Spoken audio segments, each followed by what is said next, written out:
दोस्तों सभी मेरे प्यारे भाई बहन राम राम। जय हिंद, जय भारत दोस्तों भाई। तो कई साथी पूछ रहे हैं सर, जो पीएसआई भर्ती होते हैं वो किस रैंक तक जा सकते हैं भाई। जो सब इंस्पेक्टर भर्ती होंगे, इंस्पेक्टर डीएसपी एसपी, ये किस रैंक तक जा सकते हैं जो सब इंस्पेक्टर भर्ती होंगे, और जो कांस्टेबल है वो किस रैंक तक जा सकते हैं भाई। तो इसके ऊपर बात करेंगे दोस्तों भाई। पहला बात करते हैं दोस्तों कांस्टेबल के ऊपर दोस्तों भाई। ये दोस्तों भाई जो कम उम्र में लग जाता है दोस्तों भाई, कम से कम 20-21 साल तक लग जाता है कांस्टेबल। ठीक है, जो कांस्टेबल भर्ती होता है तो लग जाता है 20-21 साल तक। तो वो भाई कम से कम देखो, इंस्पेक्टर तो कन्फर्म है। ठीक है, इंस्पेक्टर तो कन्फर्म है। तो चांस भाई डीएसपी के भी हैं दोस्तों भाई, कि डीएसपी भी बन सकता दोस्तों भाई। ठीक है, पहले भाई कांस्टेबल, लेकिन उस शर्त वही है दोस्तों भाई, जो फिर उसने B1 फर्स्ट चांस में ही करना पड़ेगा, तब जाके वो इंस्पेक्टर डीएसपी बनेगा। ठीक है ना, क्योंकि जो अपने प्रमोशन होती है भाई, जो महकमे से अपने 12 साल के बाद हेड कांस्टेबल, 22 साल के बाद ESI, फिर 10 साल के बाद भाई फिर सब इंस्पेक्टर। ठीक है, इंस्पेक्टर तो ऐसे ही बनते हैं दोस्तों। लेकिन जो लोअर का है दोस्तों भाई, लोअर आपकी होती है 5 साल के बाद। तो आप छठे साल या 7वें साल ही हेड कांस्टेबल जो कोर्स है उसमें भाई सिलेक्ट हो जाते हो, तो आप भाई के इंस्पेक्टर तो है कन्फर्म बिल्कुल दोस्तों भाई, और डीएसपी भी बन सकते हैं दोस्तों भाई। ठीक है, तो वही है भाई, डी डाई नहीं खुली होनी चाहिए भाई, सस्पेंड होना चाहिए, तो ये भी मैटर करता है। अगर डी खुल रही होगी, सस्पेंड हो रहा होगा कभी भाई, तो फिर मुश्किल है दोस्तों भाई। ठीक है, तो एक कांस्टेबल है आपने भाई, इंस्पेक्टर तो कन्फर्म है दोस्तों भाई, कम से कम 7-8 साल इंस्पेक्टर। ठीक है, जो भी कंडीशन है दोस्तों भाई, तो उसके बाद डीएसपी भी जा सकता है दोस्तों भाई, एक कांस्टेबल डीएसपी भी बन सकता है। और अब बात करते हैं भाई पीएसआई की। तो पीएसआई कहाँ तक जा सकता है दोस्तों भाई।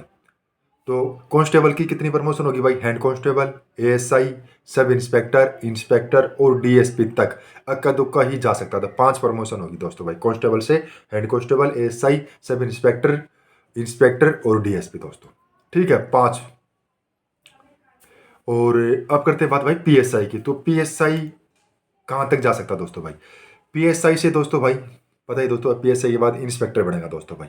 इंस्पेक्टर एक, इंस्पेक्टर के बाद भाई डीएसपी दोस्तों भाई, और डीएसपी के बाद एएसपी, एडिशनल एसपी दोस्तों भाई। बस ये 3 पोस्ट ही होंगी दोस्तों भाई जो पीएसआई होंगे।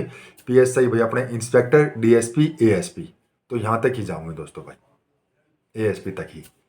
ठीक है, क्योंकि जो एसपी बनते हैं दोस्तों भाई वे आईपीएस ऑफिसर। ठीक है, लेकिन एस पे जो डीएसपी भरते होते भाई वे तो है ही दोस्तों भाई। तो ये है भाई, और उसमें भी जो अपने जो सब इंस्पेक्टर दोस्तों भाई, उसमें भी वही है रूल वगैरह भाई, कि अपने कम उम्र में भर्ती होंगे पीएसआई, तो उसके चांस है भाई एएसपी तक जान के दोस्तों भाई। ठीक है ना, तो कुछ क्राइटेरिया दोस्तों भाई, जो अपने पीएसआई भर्ती होगा तो कम से कम 8 या 7 साल उसको पीएसआई रहना पड़ेगा, उसके बाद इंस्पेक्टर बनेगा। ठीक है, तो इंस्पेक्टर बनने के बाद भाई फिर कम से कम 10 साल का शायद है। तो फिर वही है दोस्तों भाई, उसकी भी इंक्वायरी डी वगैरह या और कुछ बैड एंट्री नहीं होनी चाहिए दोस्तों भाई। जो या कांस्टेबल हो, पीएसआई हो, तो बैड एंट्री नहीं होनी चाहिए करेक्टर रोल में। ठीक है ना, तो उससे इफेक्ट पड़ता है भाई। ठीक है दोस्तों, और सैलरी का पता है दोस्तों भाई, 21,700 अपने कांस्टेबल की है बेसिक सैलरी, और जो पीएसआई डायरेक्ट भर्ती होगा उसकी 35,400 दोस्तों भाई। तो देख लो फ़र्क, कितना फ़र्क है। ठीक है, और प्रमोशन भी आपकी जल्दी होगी भाई, और एक सीधा सब इंस्पेक्टर लगे और एक कांस्टेबल, फ़र्क तो है ही दोस्तों भाई। ठीक है ना, और 2026 में भाई आपने बताई है सैलरी, 8वां वेतन आयोग लागू होगा, तो उसमें सैलरी कितनी होगी दोस्तों भाई। तो अपनी भाई तैयारी करते रहो दोस्तों भाई, अपने हरियाणा पुलिस वाले जवान जितने भी ये है कि मैंने खाकी वर्दी ही डाल ली है, तो अपनी तैयारी करते रहो दोस्तों भाई। तो पीएसआई की भी भर्ती निकलेगी दोस्तों भाई, और जो 5600 की चल रही है भाई ये भी क्लियर होगी, और जो न्यू भर्ती होगी दोस्तों भाई कांस्टेबल की, मेल एंड फीमेल की, प्लस पीएसआई की, वो भी आएगी दोस्तों भाई। तो उसकी भी तैयारी आप करते रहो दोस्तों भाई। ठीक है, तो आज के लिए एक छोटी सी अपडेट थी दोस्तों भाई। तो भाई पूछ रहे थे सारी प्रमोशन कहाँ तक हो सकती है कांस्टेबल और पीएसआई की। तो भाई अपने कांस्टेबल इंस्पेक्टर तो है ही दोस्तों भाई, बिल्कुल कन्फर्म है, इंस्पेक्टर तो बड़ा ही बनेगा। लेकिन शर्त वही है दोस्तों भाई कि फर्स्ट चांस में ही उसने B1 में दर्ज होना पड़ेगा तब। ठीक है, और अपने जो पीएसआई होंगे वे अपने एएसपी तक, एडिशनल एसपी तक जा सकते हैं दोस्तों भाई। ठीक है भाई मित्रों, और वीडियो भाई थोड़ी बहुत भी आप भाई बहनों को अच्छी लगी हो, हेल्पफुल लगी हो, तो वीडियो को लाइक शेयर जरूर करें। और इसके साथ ही सभी मेरे प्यारे भाई बहनों, राम राम, जय हिंद, जय भारत।